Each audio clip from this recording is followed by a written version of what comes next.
یہ شب قدر ہے کیسے مطلب پتہ چلے گا. اس میں بہت ساری حدیثیں ہیں کہ اس رات کو بارش ہوں گی. تو بعض لوگوں نے جو ہے ان کے زمانے میں ویسا ہوا تو 27 کی کچھ حدیثیں ملی, لوگوں نے 27 کو شب قدر منا لیا, جبکہ یہ کانسٹینٹ نہیں رہتا. کبھی 27 کو ہو سکتی ہے شب قدر, کبھی 23 بھی ہو سکتی ہے, کبھی 25 بھی ہو سکتی ہے, کبھی 21 بھی ہو سکتی ہے. آپ صلی اللہ علیہ وسلم نے کیا کہا تھا؟ اسے رمضان کے آخری عشرے میں تلاش کرنے کی کوشش کرو. 27 ہی نہیں, 27 بھی ہو سکتی ہے. اس بات پہ ذرا غور کریں. اور ہم لوگ جو کس طرح سے اس کو ضائع کر رہے ہیں, اس چیز سے بچیں, کیونکہ اللہ پاک کہہ رہا ہے you don't know the importance of this night. تم کیا جانو کہ شب قدر کیا ہے, اور صحیح معنی میں ہم نہیں جانتے ہیں.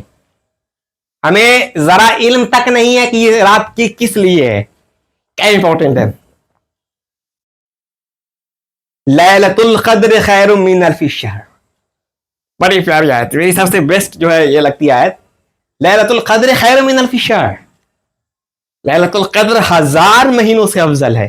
ایک ایگزامپل دے رہا اللہ پاک, ایک ایگزامپل دے رہا ہے کہ یہ رات بھائی تم ایسے نہیں سمجھو گے, لیکن تمہیں اس طرح اگر ایگزامپل دیا جائے گا, اس طرح بتایا جائے کہ یہ رات 83 سال 4 مہینے سے زیادہ بہتر ہے. ایک ایگزامپل دے کر اللہ تعالیٰ بتا رہا ہے. جس طرح ہم لوگ کسی چیز کو دیکھ کر بولتے ہیں یہ لاکھوں گنا بہتر ہے, یعنی فلانا چیز سے بہت بڑھیا ہے, لاکھ ٹائم بہتر, فلانا ٹائم بہتر. یہ اللہ پاک بتا رہا ہے یہ 1000 مہینوں سے افضل ہے بھائی. اور 1000 مہینوں سے افضل میں ہم کیا کر رہے ہیں, اپنی کیا کرتوتیں ہم کر رہے ہیں, کس طرح سے اس رات کی جو امپورٹنس ہے اس کو کیا کر رہے ہیں. کہ ہمارے پاس شب قدر کو لے کر بہت سارے ایکسکیوز رہتے ہیں. ارے بھائی میں تو مشکل ہے میرے لیے, میرے ساتھ فلاں پریشانی ہے, فلاں ڈیوٹی ہے, فلاں آفس ہے, سویرے اٹھنا ہے, تو مجھے اسکول جانا پڑتا ہے, تو فلاں کوچنگ جانی پڑتی ہے, کچھ. اگر یہ بات سوچ لے, انہی بندوں کو کہا جائے گا, آپ کے آفس والے اگر آپ کو کہہ دیں, آپ کے اسکول والے آپ کو کہہ دیں, یا جہاں پہ آپ ملازم ہیں, جہاں پر آپ جاب کر رہے ہیں, وہاں پر آپ کو بتا دیا جائے کہ ایک رات دل لا کر کے کام اگر کر لیا تم نے بنا, تو تمہیں جو ہے 80 سال کے برابر کی سیلری دی جائے گی. تو ایک رات کیا انسان 10 رات جاگ جائے گا, کھانا پینا نیند سب بھول جائے گا. کیوں؟ کیونکہ اسے 80 سال کی تنخواہ نظر آ رہی ہے. لیکن اللہ پاک جو قرآن میں چیخ کر فرما رہا ہے یہ رات 1000 مہینوں سے افضل ہے, آؤ نیکی کماؤ لوٹو. لیکن ہم کیا ہے, ہم غافل پڑے ہوئے ہیں, کوئی احساس ہی نہیں ہے ہمیں کس طرح سے ضائع کر رہے ہیں. صرف اور صرف آج رات, جس رات شب قدر, اس رات اسٹیٹس آ جائے گا یہ رات 1000 مہینوں سے افضل ہے, یہ رات فلاں ہے, فلاں ہے. تو صرف اسٹیٹس پہ لگانے سے میرے بھائیوں کچھ نہیں ہونے والا ہے. جب تک آپ اسے اپنے دل کے اندر نہ اتار لو, اسٹیٹس میں اتارنا کافی ایزی ہے, جب تک اسے آپ اپنے دل میں نہ اتار لو تب تک کوئی فائدہ نہ ہونے والا ہے. تنزل الملائکۃ والروح فیہا بإذن ربہم من کل امر. اس رات کو اترتے ہیں فرشتے اور روح اللہ کے اذن سے, اللہ کے حکم سے, کچھ کام کو لے کر, اللہ کے کام کو لے کر فرشتے آتے ہیں اس رات کو. کون آتے ہیں؟ فرشتے اور روح.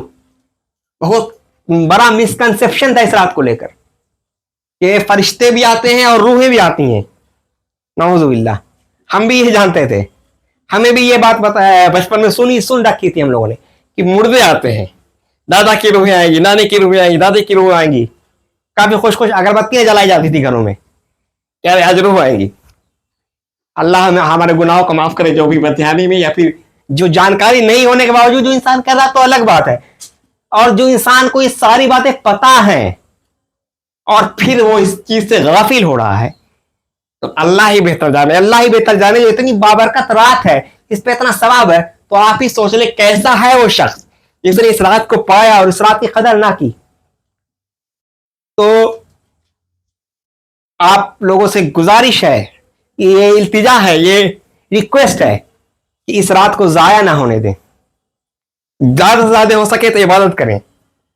تو اور اللہ اس رات کے بارے میں حدیث یہ بھی ہے کہ فرشتے اتنی کثرت سے اترتے ہیں جیسے کہ زمین میں کنکر پڑے ہوں, جتنے ہمارے دنیا میں کنکر ہے نا اس سے اتنی تعداد میں فرشتے آتے ہیں، پاؤں رکھنے تک کی جگہ نہ رہتی ہے یہاں پہ. کس لیے آتے ہیں؟ پہلی بات تو یہ کہ جو بندے عبادت میں لگے ہوتے ہیں فرشتے ان کے حق میں دعائیں کرتے ہیں. سبحان اللہ، فرشتے حق میں دعائیں کر رہے ہیں. کتنے فرشتے کی تعداد بتا دی گئی حدیث میں. اور مین کام کیا؟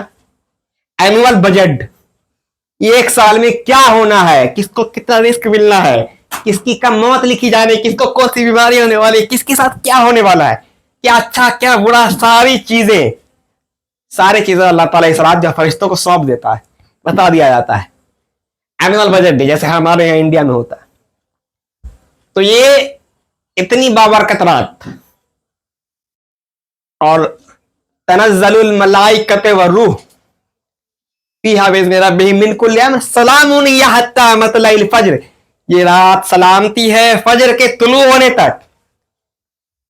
اگر ہم میں سے کوئی اس رات کو مناتا بھی ہے، کوئی رات کو اگر کچھ کرتا بھی ہے، تو انگریزی کیلنڈر کے حساب سے وہ کیا کریں گے، ہم لوگ میں سے ہم ہی لوگ کیا بتائیں، دوسرے کے بارے میں کیا بات کریں. ہم لوگوں کے ذہن میں یہ بات آئی ہوا کہ اطمینان سے سارے کام سے فارغ ہو کر 11 بجے کے بعد کھانا پینا بستر پہ چلے جانے کا وقت ہوا تو ایک آدھ گھنٹہ 1.5 گھنٹہ 2 گھنٹہ بیٹھ گئے، 12 بجے سے 2 گھنٹہ پیا، چائے وائی کافی وغیرہ چلی، تھوڑی عبادت ہوئی، پھر فجر کی تیاری، پھر تھوڑا سوچا کہ تھوڑا سا سو لیا جائے. اور بہت لوگوں کی تو فجر کی نماز تک قضا ہو جاتی ہے، اللہ گناہ کو معاف کرے. تو یہ رات جتنی امپورٹنٹ، اگر آپ ساری عبادت کر لیں اور فجر کی نماز نہ پڑھے تو ساری عقارت ہو جائے گی رات. امپورٹنٹ کیا ہے؟ فجر کی نماز کے ساتھ آپ اس رات کو اختتام کریں. اور یہ رات شروع ہوتی ہے سارے مغرب کی اذان کے وقت سے، اور آپ کے پاس وقفہ کتنا ہوتا ہے؟ لگ بھگ 10 گھنٹے کا، 10 سے 11 گھنٹے کا وقفہ ہوتا ہے.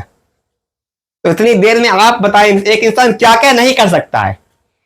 اگر ایک انسان شدت سے چاہے، سچے دل سے دعا کرے تو اللہ تعالیٰ تو بہت بڑا معاف کرنے والا ہے.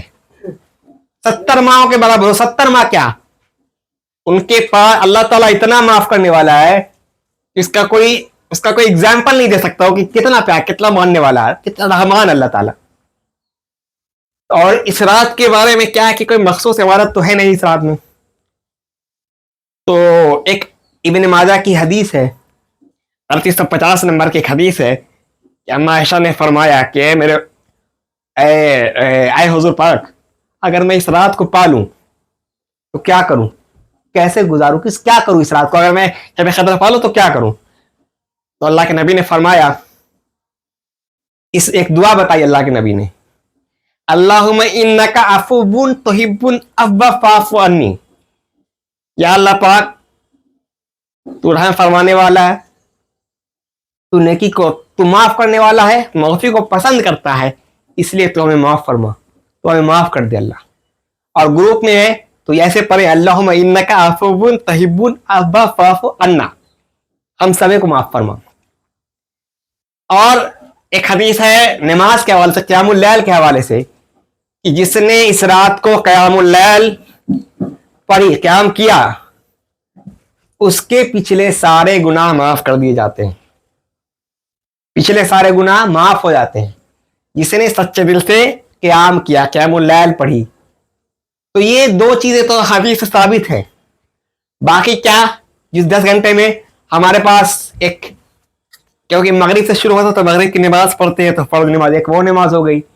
عشاء میں پھر ہم نماز پڑھتے ہیں، پھر تراویح ہمارے پاس ہے، پھر ہم قیام اللیل کر سکتے ہیں، پھر ہم تہجد کی نماز پڑھ سکتے ہیں. حالانکہ تراویح، قیام اللیل، تہجد ایک ہی ہے، وقفہ الگ الگ ہونے کی وجہ سے نام ان کے الگ الگ ہیں. لیکن ہم لوگ اتنے غافل ہیں کہ ہم لوگوں نے تو شب قدر کو پہلے ہی منع کر رکھ دیا. رمضان کے آنے سے 15 دن پہلے قبل لوگوں کا ایک ہجوم تھا ہمارے معاشرے میں، لوگ جو سمجھ بیٹھے ہیں وہ شب برات کو شب قدر سمجھ بیٹھے. جس شب قدر کی ایک صحیح حدیث، ایک جگہ بھی ذکر اس کا نہیں ہے، ایک صحیح حدیث نہیں ملے گی آپ کو، ایک صحیح حدیث نہیں ملے گی آپ کو. لیکن اس رات کی اتنی امپورٹنٹ، اور جس رات کے بارے میں اللہ تعالیٰ چیک چیک کر قرآن بتا رہا ہے، حدیثیں موجود ہیں، اس رات کو ہم اگنور کر دے رہے ہیں، بالکل اگنور.